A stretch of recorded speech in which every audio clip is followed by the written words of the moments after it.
സാറേ, നിങ്ങളിങ്ങനെ നോക്കിയിരിക്കാതെ എന്തേലും ചെയ്യുന്നേ, വേഗം ചെയ്യേ. ചുമ്മാ സമയം വേസ്റ്റാക്കാനായി.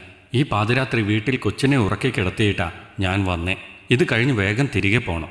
ഗൗരിയുടെ വാക്കുകൾക്ക് മൂർച്ചയേറിയിരുന്നു. അല്പസമയം നിശബ്ദതയ്ക്കൊടുവിൽ ഡോർ വലിച്ചടയ്ക്കുന്ന ശബ്ദമാണ് അവൾ കേട്ടത്. അതോടെ പതിയെ തലയുയർത്തിയ അവൾ ആ മുഖത്തപ്പോൾ നേരിയ ഭയം ഉടലെടുത്തിരുന്നു. കാരണം അവൾക്കറിയാം, കലിതുള്ളി കിരൺ ഇപ്പോൾ മുറിയിലേക്ക് വരും എന്ന്. അല്പസമയത്തിന് ശേഷം ആ വാതിൽ വീണ്ടും തുറക്കപ്പെട്ടു. ഗൗരിയുടെ ഊഹം തെറ്റിയില്ല, കിരണായിരുന്നു അത്. ചേച്ചി ഇതെന്തു ഭാവിച്ചാണ്? ഇതിപ്പോൾ 5ാമത്തെ കസ്റ്റമറാണ് ഇങ്ങനെ ചേച്ചിയുടെ പെരുമാറ്റം ശരിയല്ല എന്ന് പറഞ്ഞിട്ട് ഇറങ്ങിപ്പോകുന്നത്. എനിക്ക് എത്ര രൂപയാണ് നഷ്ടമെന്നറിയോ? ചേച്ചിക്ക് ഈ പണി പറ്റിയതല്ല. ദയവ് ചെയ്ത് നാളെ മുതൽ എന്നെ വിളിച്ചേക്കരുത്. അവൻ്റെ ശബ്ദത്തിൽ വല്ലാത്ത ദേഷ്യം കലർന്നിരുന്നു. പ്ലീസ്, മനഃപൂർവ്വമല്ല, എന്നെക്കൊണ്ട് പറ്റാഞ്ഞിട്ടാ. ഞാൻ മാക്സിമം ശ്രമിക്കുന്നുണ്ട്. പക്ഷേ അന്യപുരുഷൻ്റെ മുന്നിൽ ഇങ്ങനെ ഒറ്റയ്ക്കൊരു റൂമിൽ നിൽക്കുമ്പോൾ തന്നെ വല്ലാതെ വിറച്ചു പോകുവാൻ ഞാൻ. അപ്പോൾ പിന്നെ യാതൊരു പരിചയവുമില്ലാത്ത ഒരാളിൻ്റെ മുന്നിൽ എങ്ങനെയാണ് ഞാൻ എൻ്റെ മടിക്കുത്തഴിക്കുക? എങ്ങനെയാണ് അവർക്ക് എൻ്റെ ശരീരം കൊടുക്കുക? എനിക്ക് കുറച്ചുകൂടെ സമയം താന്നി, ഞാൻ മാറിക്കോളാം. ഗൗരിയുടെ ആ അപേക്ഷയ്ക്ക് മുന്നിൽ കിരണിൻ്റെ മനസ്സ് അല്പം അലിഞ്ഞു. ചേച്ചി, ഇതൊരു തൊഴിലാണ്, അങ്ങനെ കാണൂ. ചേച്ചി ഈ പണിക്ക് വന്നത് അച്ഛനില്ലാതെ വളരുന്ന ചേച്ചിയുടെ കുഞ്ഞിന് വേണ്ടിയല്ലേ? അവനെ വളർത്താനല്ലേ? അപ്പോൾ എത്ര നാളിങ്ങനെ കസ്റ്റമേഴ്സിൽ നിന്നും ഒഴിഞ്ഞു മാറി നിൽക്കും? ആ ചോദ്യത്തിന് ഗൗരിയുടെ പക്കൽ മറുപടിയില്ലായിരുന്നു. ഓക്കെ ചേച്ചി, നാളെ ഒരു ഗസ്റ്റുണ്ട്. പയ്യനാണ്. ആളിച്ചിരി ക്യാഷ് ടീമാണ്. പുള്ളിക്ക് നാടൻ സൗന്ദര്യമുള്ള 30നും 40നും ഇടയിൽ പ്രായമുള്ള സ്ത്രീകളോടാണ് താല്പര്യം. ചേച്ചിയെ കണ്ടാൽ അവൻ എന്തായാലും ഇഷ്ടപ്പെടും. കാരണം ചേച്ചി ഒരു ചരക്കല്ലേ. ഒരു വഷളൻ ചിരി ചുണ്ടിൽ ഒളിപ്പിച്ച് കിരൺ പറയുമ്പോൾ മുഖത്തേക്ക് ഒരു പുഞ്ചിരി വരുത്തി ഗൗരി. അപ്പോൾ പിന്നെ ശരി, നാളെ രാത്രി ഒരു 8 മണിയാകുമ്പോൾ ഇങ്ങ് പോര്. ഒരുപാട് ലേറ്റാകാതെ കാര്യം നടത്തി കസ്റ്റമറിന് പോകേണ്ടതുണ്ട്. നല്ലോണം സഹകരിച്ചാൽ ചേച്ചിക്ക് നല്ല ടിപ്പും കിട്ടും. ഓക്കേടാ, നാളെ രാത്രി എത്താം ഞാൻ. യാത്ര പറഞ്ഞിറങ്ങാൻ തുനിഞ്ഞ ഗൗരിയുടെ കയ്യിൽ പെട്ടെന്ന് പിടുത്തമിട്ടു കിരൺ. ചേച്ചി എന്തായാലും ഇന്ന് മിനക്കെട്ടില്ലേ? അപ്പോൾ പിന്നെ എനിക്കെപ്പോൾ ഒന്ന് കൂടുന്നോ? ചേച്ചിയെ കണ്ട അന്നു മുതൽ എനിക്കും ഉള്ളിലൊരു കൊതിയുണ്ട്. ആ അപ്രതീക്ഷിത പ്രതികരണത്തിലൊന്ന് പതറി ഗൗരി. ശേഷം വേഗത്തിലൊന്ന് കുതറി മാറി കയ്യിലെ പിടുത്തം വിടുവിച്ചു. പിന്നൊരിക്കലാകട്ടെ കിരൺ, വീട്ടിൽ മോനെ ഉറക്കിക്കിടത്തി വന്നതാ. അവനെങ്ങാൻ ഉണർന്നാൽ കരച്ചിലാകും. കിരണിന് നിരാശ സമ്മാനിച്ച് അവൻ്റെ മുഖത്തേക്ക് പോലും നോക്കാതെ വേഗത്തിൽ അവൾ ആ മുറിയിൽ നിന്നും പുറത്തേക്ക് പോയി. റോഡിലേക്ക് ഇറങ്ങി ആദ്യം കണ്ട ഓട്ടോയ്ക്ക് കൈ കാണിച്ച് കയറി. ഗവൺമെൻറ് മെഡിക്കൽ കോളേജിനടുത്തുള്ള ലോഡ്ജായതിനാൽ സമയം വൈകിയാലും ഓട്ടോ കിട്ടാൻ എളുപ്പമായിരുന്നു. മാത്രമല്ല ഹോസ്റ്റൽ പരിസരമായതിനാൽ തന്നെ സംശയത്തോടുള്ള പലരുടെയും നോട്ടത്തിൽ നിന്നും രക്ഷ കിട്ടുമായിരുന്നു. എന്തുപറ്റി ചേച്ചി? ആരേലും അഡ്മിറ്റാണോ ഹോസ്പിറ്റലിൽ? യാത്രക്കിടയിൽ ഓട്ടോക്കാരൻ്റെ ചോദ്യത്തിന് അതേ എന്ന അർത്ഥത്തിലൊന്ന് തലയാട്ടുക മാത്രം ചെയ്തു ഗൗരി. അവളുടെ ഉള്ളം പുകയുകയായിരുന്നു അപ്പോൾ. പ്രൈവറ്റ് ട്യൂഷൻ സെൻ്ററുകളിലും പ്രൈവറ്റ് കോളേജുകളിലുമൊക്കെ അധ്യാപകനായിരുന്നു അവളുടെ ഭർത്താവ്. എന്നാൽ ക്യാൻസർ ബാധിതനായി ചികിത്സയിലിരിക്കെ മരണപ്പെട്ട അയാളുടെ ചികിത്സയ്ക്കായി വരുത്തിവെച്ച വലിയ കടബാധ്യതകൾ, ഒപ്പം വീട്ടുവാടക, മറ്റു ചെലവുകൾ എല്ലാം കൂടി ആയപ്പോൾ ഭ്രാന്തെടുത്ത അവസ്ഥയിലായിരുന്നു ഗൗരി. പല ജോലിക്ക് പോയിട്ടും കടങ്ങൾ വീട്ടുവാൻ വേണ്ടത് കിട്ടാതെ വന്നപ്പോഴാണ് കടക്കാരുടെ ശല്യം സഹിക്കാൻ വയ്യാതെ ഗത്യന്തരമില്ലാതെ സ്വന്തം ശരീരം വിൽക്കുവാൻ അവൾ തീരുമാനിച്ചത്. അങ്ങനെയാണ് ബസ് സ്റ്റോപ്പിൽ രാത്രികാലങ്ങളിൽ ഡ്യൂട്ടിക്കിറങ്ങുന്ന ഒരു സ്ത്രീയിൽ നിന്നും കിരണിൻ്റെ നമ്പർ അവൾക്ക് കിട്ടുന്നതും. ഗൗരി ആദ്യമായി അവനെ കണ്ട് ആവശ്യം അറിയിച്ചപ്പോൾ വലിയ അതിശയമായിരുന്നു അവൻ്റെ മുഖത്ത്. ചേച്ചി ഈ ഫീൽഡിൽ വന്നാൽ പൊളിക്കും. ഒന്ന് കണ്ടാൽ അപ്പോൾ കൊത്തിക്കൊണ്ടു പോകും ആൾക്കാർ.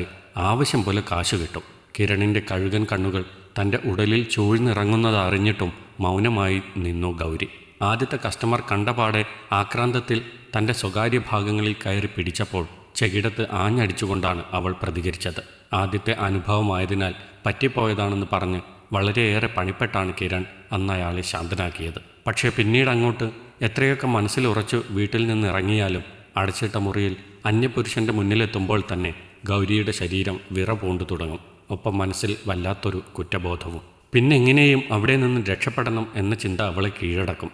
അതിനുള്ള പോംവഴിയായി അവൾ കണ്ടെത്തിയതാണ് തൻ്റെ ശരീരം മോഹിച്ചെത്തുന്നവരെ പരമാവധി കുത്തുവാക്കുകൾ പറഞ്ഞും പുച്ഛിച്ചും വെറുപ്പിക്കുക എന്നത്.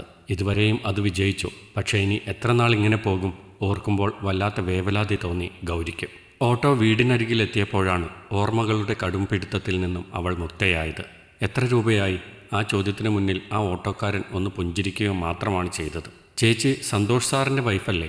അയാളുടെ ചോദ്യം കേട്ട് അതിശയമായി ഗൗരിക്ക്. അതെ, ചേട്ടനെ അറിയോ? പിന്നറിയാതെ ചേച്ചി. സാർ എന്നെ പഠിപ്പിച്ചിട്ടുണ്ട്.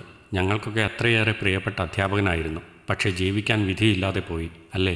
സാറിൻ്റെ മരണത്തിന് ഞാനും വന്നിരുന്നു ചേച്ചി. സാറിൻ്റെ വൈഫിനോട് കാശ് ചോദിക്കാൻ എനിക്ക് മനസ്സ് വരില്ല. പുഞ്ചിരിയോടെ തന്നെ ഓട്ടോ തിരിച്ച് ആ ചെറുപ്പക്കാരൻ തിരികെ പോകുമ്പോൾ ഉള്ളിൽ വല്ലാത്ത കുറ്റബോധം തോന്നി ഗൗരിക്ക്. എന്നോട് പൊറുക്കേട്ടാ, വേറെ വഴിയില്ലാഞ്ഞിട്ടാ ഞാൻ ഈ പണിക്കിറങ്ങിയെ. ഉള്ളുപിടഞ്ഞവൾ വീട്ടിലേക്ക് കയറുമ്പോൾ ഒന്നും അറിയാതെ സുഖ ഉറക്കത്തിലായിരുന്നു മോൻ. പിറ്റേന്ന് നേരം വെളുത്തത് മുതൽ വീണ്ടും ഒരു വിറയൽ, ഒരു ഭയം ഗൗരിയെ കീഴടക്കി. കിരൺ പറഞ്ഞ ആ ചെറുപ്പക്കാരൻ്റെ മുന്നിൽ അവൻ്റെ ഇഷ്ടത്തിന് പെരുമാറുവാൻ കഴിഞ്ഞില്ലേ ഇന്നത്തോടെ തീരും കിരണുമായുള്ള ബന്ധം. ഈ ഒരു വഴി കൂടി അടഞ്ഞാൽ പിന്നെ ആത്മഹത്യയെ വഴിയുള്ളൂ. വല്ലാത്ത ആത്മസംഘർഷത്തിലായി അവൾ. ചേച്ചി, ഇന്നത്തെ കാര്യം ഓക്കെ അല്ലേ?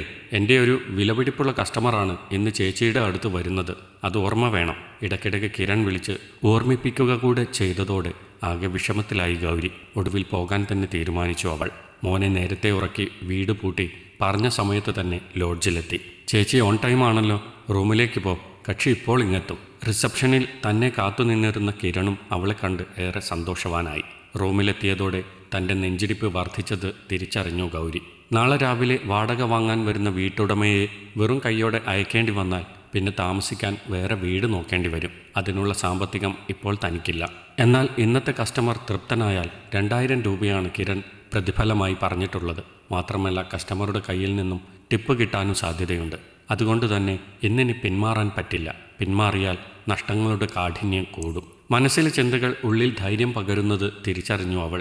സമയം അല്പം കൂടി കഴിയവേ പതിയെ മുറിയുടെ വാതിൽ തുറക്കപ്പെട്ടു. ആരോ അകത്തേക്ക് കയറിയത് മനസ്സിലാക്കി നെഞ്ചിടിപ്പോടെ പതിയെ എഴുന്നേറ്റ് തല കുമ്പിട്ട് നിന്നു ഗൗരി. വന്ന ആൾ വാതിലടച്ച് ബെഡിലേക്ക് ഇരുന്നപ്പോഴും തല കുമ്പിട്ട് തന്നെ നിന്നു അവൾ.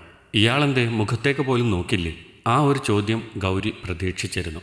മനസ്സില്ലാ മനസ്സോടെ അവൾ പതിയെ തലയുയർത്തി കൺമുന്നിലിരിക്കുന്ന സുമുഖനായ ചെറുപ്പക്കാരനെ ഒന്ന് നോക്കി.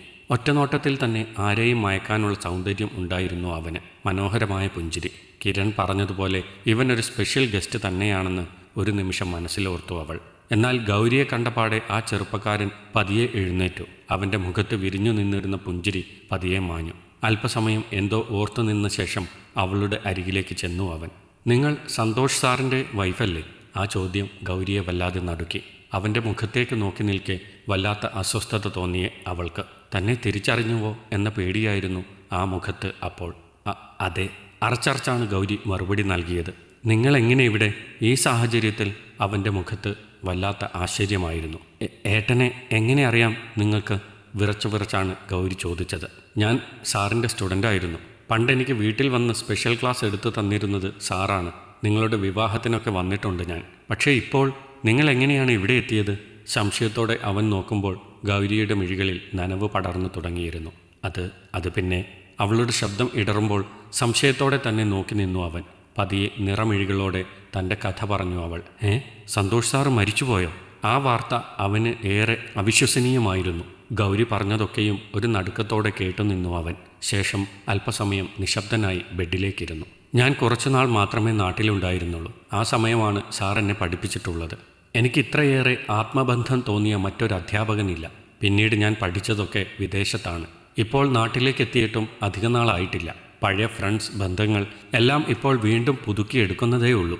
അത്രയും പറഞ്ഞ് വീണ്ടും നിശബ്ദനായി അവൻ. അല്പസമയം അങ്ങനെ ഇരുന്ന ശേഷം പതിയെ എഴുന്നേറ്റു. ചേച്ചി, ഞാൻ ആദിത്യൻ. എന്നെ ചേച്ചിക്ക് അറിയില്ലായിരിക്കും. പക്ഷേ ആദിത്യ ഗ്രൂപ്പ് എന്ന് കേട്ടിട്ടുണ്ടാകുമല്ലോ. എൻ്റെ അച്ഛൻ്റെ ബിസിനസ് സാമ്രാജ്യമാണത്. ഇപ്പോൾ നാട്ടിലെത്തി ഞാൻ ആ സാമ്രാജ്യം ഏറ്റെടുത്തിരിക്കുകയാണ്. ആ കേട്ടത് അവിശ്വസനീയമായിരുന്നു ഗൗരിക്ക്.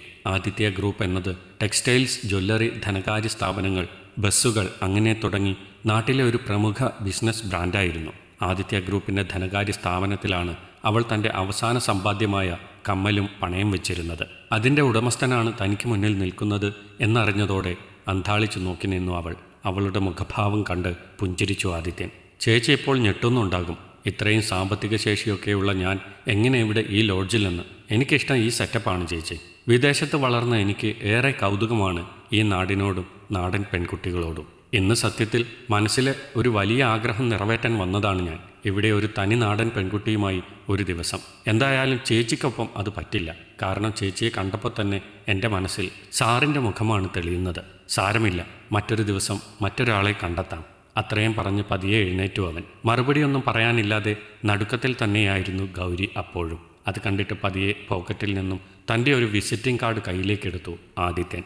നാളെ പകൽ ചേച്ചി എന്നെ ഒന്ന് വിളിക്കണം. ചേച്ചിയുടെ എല്ലാ പ്രശ്നങ്ങളും തീർത്തു തരാം എന്നൊന്നും പറയുന്നില്ല ഞാൻ. പക്ഷേ പ്രശ്നങ്ങൾ തീർക്കുവാനുള്ള വഴി തെളിച്ചു തരാം ഞാൻ. ഞങ്ങളുടെ ഏതെങ്കിലും ഒരു സ്ഥാപനത്തിൽ എൻ്റെ സ്പെഷ്യൽ റെക്കമെൻഡേഷനിൽ നല്ല ശമ്പളത്തോടെ ചേച്ചിയുടെ വിദ്യാഭ്യാസ യോഗ്യതക്കനുസരിച്ചുള്ള ഒരു ജോലി ഞാൻ ഓഫർ ചെയ്യുന്നു.